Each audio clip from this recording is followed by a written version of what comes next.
ഇന്ന് നമ്മളിവിടെ തയ്യാറാക്കുന്ന ഈസി സ്നാക്ക് റെസിപ്പിയാണ്. തീർച്ചയായും റെസിപ്പി നിങ്ങൾക്ക് ഇഷ്ടാവാതിരിക്കില്ല. ട്രൈ ചെയ്ത് നോക്കി നിങ്ങളുടെ ഫീഡ്ബാക്ക് അറിയിക്കുക. ഈ റെസിപ്പി നിങ്ങൾക്ക് ഇഷ്ടമായ ഫ്രണ്ട്സിനും ഫാമിലിക്കും ഞങ്ങളുടെ ചാനലിൻ്റെ ലിങ്ക് ഒന്ന് ഷെയർ ചെയ്യുക. വീഡിയോ ഇഷ്ടമായാൽ ലൈക്ക് ചെയ്യാനും ഷെയർ ചെയ്യാനും കമൻറ്റ് ചെയ്യാനും മറക്കരുത്.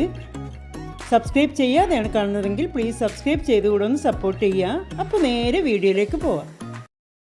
അപ്പോൾ നമുക്ക് ഉണ്ടാക്കാൻ തുടങ്ങാം. ഞാനിവിടെ ഗ്യാസ് ഓൺ ചെയ്തിട്ട് ഒരു സോസ് പാൻ വെച്ചിട്ടുണ്ട്. ഇതിലേക്ക് 250 ml കപ്പിൽ 1 കപ്പ് അളവിൽ ശർക്കര എടുത്തിട്ടുണ്ട്. ഇതൊന്ന് ഇതിലേക്ക് ആഡ് ചെയ്ത് കൊടുക്കുക. ഇനി ശർക്കര മെൽറ്റ് ചെയ്തെടുക്കാനായിട്ട് അതേ കപ്പിൽ തന്നെ, അതായത് 250 ml കപ്പിൽ തന്നെ 1.5 കപ്പ് അളവിൽ വെള്ളം ഒഴിച്ചു കൊടുക്കുക. ഇനി നമുക്ക് ശർക്കര മെൽറ്റ് ചെയ്തെടുക്കാം. ശർക്കര ഇപ്പം നന്നായിട്ട് തന്നെ മെൽറ്റായി വന്നിട്ടുണ്ട്. ഇനി നമുക്ക് ഫ്ലെയിം ഓഫ് ചെയ്യുക. ഇതൊരു സൈഡിലേക്ക് മാറ്റി വെക്കുക. ഇപ്പം നമ്മളിവിടെ ഗ്യാസ് ഓൺ ചെയ്തിട്ട് ഒരു കടായി വെച്ചിട്ടുണ്ട്. കടായിലേക്ക് 1 ടേബിൾ സ്പൂൺ നെയ്യ് ഒഴിച്ചു കൊടുക്കുക. ചൂടായ നെയ്യിലേക്ക് നമുക്കിത്തിരി നട്ട്സ് ആഡ് ചെയ്ത് കൊടുക്കാം. നട്ട്സ് ഇവിടെ എടുത്തിട്ടുള്ളത് ബദാമും കാഷ്നട്ടുമാണ്. ഇതിന് പ്രത്യേകിച്ചൊരു അളവില്ല എന്ന് പറയാൻ കാരണം നമ്മുടെ കയ്യിൽ എത്രയാണോ അത്ര നിങ്ങൾക്ക് ആഡ് ചെയ്ത് കൊടുക്കാവുന്നതാണ്. ഞാൻ ആഡ് ചെയ്ത് കൊടുത്തതിൽ കൂടുതലും ചെയ്യാം. ഇതിൽ കുറവാണെങ്കിൽ അങ്ങനെ ചെയ്യാവുന്നതാണ്. ഇനി നമുക്ക് ഇതൊന്ന് ജസ്റ്റ് ഒന്ന് കരിഞ്ഞു പോവാത്ത രീതിയിലൊന്ന് റോസ്റ്റ് ചെയ്തെടുക്കാം. ഇതിപ്പം ജസ്റ്റ് ഒന്ന് റോസ്റ്റ് ചെയ്തെടുത്തിട്ടുണ്ട്. ഇനി ഇതിലേക്ക് 250 ml കപ്പിൽ തന്നെ 1 കപ്പ് അളവിൽ നമ്മൾ തേങ്ങ എടുത്തിട്ടുണ്ട്. ഇത് ഇതിലേക്ക് ആഡ് ചെയ്ത് കൊടുക്കുക. ഇനി ലോ ടു മീഡിയം ഫ്ലെയിമിൽ വെച്ചിട്ട് 2 മിനിറ്റ് ഒന്ന് റോസ്റ്റ് ചെയ്തെടുക്കുക. വീഡിയോ കണ്ടുകൊണ്ടിരിക്കുന്ന ടൈമിൽ തന്നെ ഞങ്ങളെ വീഡിയോ ഇഷ്ടമാവുകയാണെങ്കിൽ പ്ലീസ് ലൈക്ക് ബട്ടൺ ഒന്ന് പ്രസ് ചെയ്യുക. റെസിപ്പിയെക്കുറിച്ച് നിങ്ങളുടെ അഭിപ്രായങ്ങളൊക്കെ കമൻറ്റ് ബോക്സിലൂടെ അറിയിക്കുക. തീർച്ചയായും റിപ്ലൈ തരുന്നതായിരിക്കും. സബ്സ്ക്രൈബ് ചെയ്യാതെയാണ് കാണുന്നതെങ്കിൽ പ്ലീസ് സബ്സ്ക്രൈബ് ചെയ്ത് കൂടെ ഒന്ന് സപ്പോർട്ട് ചെയ്യാം. ഇതിപ്പോൾ ഇവിടെ ഒരു 2 മിനിറ്റ് ഒന്ന് ഈ ഒരു രീതിയിലൊന്ന് റോസ്റ്റ് ചെയ്തെടുത്തിട്ടുണ്ട്. ഇത്ര മതി കേട്ടോ. നമ്മൾ ഫ്ലെയിം ഓഫ് ചെയ്യാണ്. ഇനി ഇതൊരു പ്ലേറ്റിലേക്ക് മാറ്റാം. ഇതിൽ തന്നെ വെച്ചുകൊണ്ടിരുന്നാൽ കരിഞ്ഞു പോകും കേട്ടോ. അപ്പോൾ ഒരു പ്ലേറ്റിലേക്ക് മാറ്റി വെക്കുക.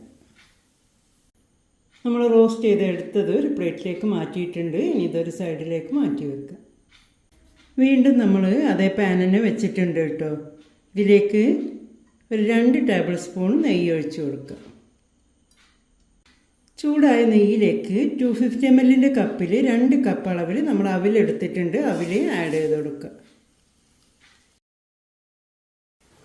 ഇനി ലോ ടു മീഡിയം ഫ്ലെയിമിൽ വെച്ചിട്ട് അവിലൊന്ന് റോസ്റ്റ് ചെയ്തെടുക്കുക.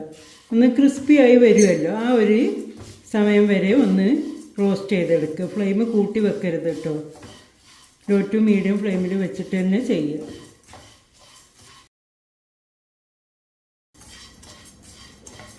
ഇതിപ്പം നന്നായിട്ട് തന്നെ റോസ്റ്റായി വന്നിട്ടുണ്ട്, ക്രിസ്പിയായി വന്നിട്ടുണ്ട് കേട്ടോ. ഇത്ര മതി. ഇനി നമുക്ക് നമ്മൾ റെഡിയാക്കി വെച്ച ശർക്കരപ്പാനി ഉണ്ടല്ലോ, അതൊന്ന് ഒരു സ്ട്രെയിനറിൽ വെച്ച് അരിച്ചിട്ട് ഇതിലേക്ക് ആഡ് ചെയ്ത് കൊടുക്കുക. അരിച്ചിട്ട് തന്നെ എടുക്കണം കേട്ടോ, കരടുണ്ടാവും. ഇനി നന്നായിട്ട് തന്നെ ഒന്ന് മിക്സ് ചെയ്തെടുക്കുക. ഇപ്പം മീഡിയം ഫ്ലെയിമിലേക്ക് മാറ്റിയിട്ടുണ്ട് കേട്ടോ. ഒന്ന് തിളച്ച് വരട്ടെ. ഇതിപ്പോൾ ഇവിടെ തിളച്ച് തുടങ്ങിയിട്ടുണ്ട്. ഇനി ലോ ഫ്ലെയിമിലേക്കൊന്ന് മാറ്റുകയാണ്. 1 ടീസ്പൂൺ പഞ്ചസാര ആഡ് ചെയ്ത് കൊടുക്കുക. 1 ടേബിൾ സ്പൂൺ കസ്കസ്, 1/2 ടീസ്പൂൺ ഏലക്കായപ്പൊടി, 1/4 കപ്പ് പാൽപ്പൊടി. അവസാനം നമ്മൾ റോസ്റ്റ് ചെയ്ത് മാറ്റി വെച്ച തേങ്ങയും നട്ട്സും ഉണ്ടല്ലോ, ഇത് കൂടി ആഡ് ചെയ്ത് കൊടുക്കുക.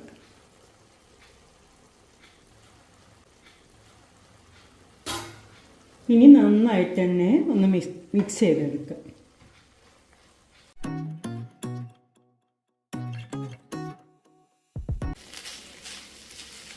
ഇതിപ്പോൾ ഇവിടെ നന്നായിട്ട് തന്നെ മിക്സ് ചെയ്തെടുത്തിട്ടുണ്ട്. കണ്ടല്ലോ, ഈ ഒരു രീതിയിൽ നന്നായിട്ട് തന്നെ മിക്സ് ചെയ്തെടുത്തിട്ടുണ്ട്. അപ്പോൾ ഇതിവിടെ റെഡി ആയിട്ടുണ്ട്. ഇത്ര മതി കേട്ടോ. ഇവിടെ റെഡിയായി വന്നിട്ടുണ്ട്. ഇനി നമ്മൾ ഫ്ലെയിം ഓഫ് ചെയ്യാണ്. ഇനി നമുക്കിത് സെർവ് ചെയ്യാം. നമുക്ക് പ്ലേറ്റിലേക്ക് സെർവ് ചെയ്യാം.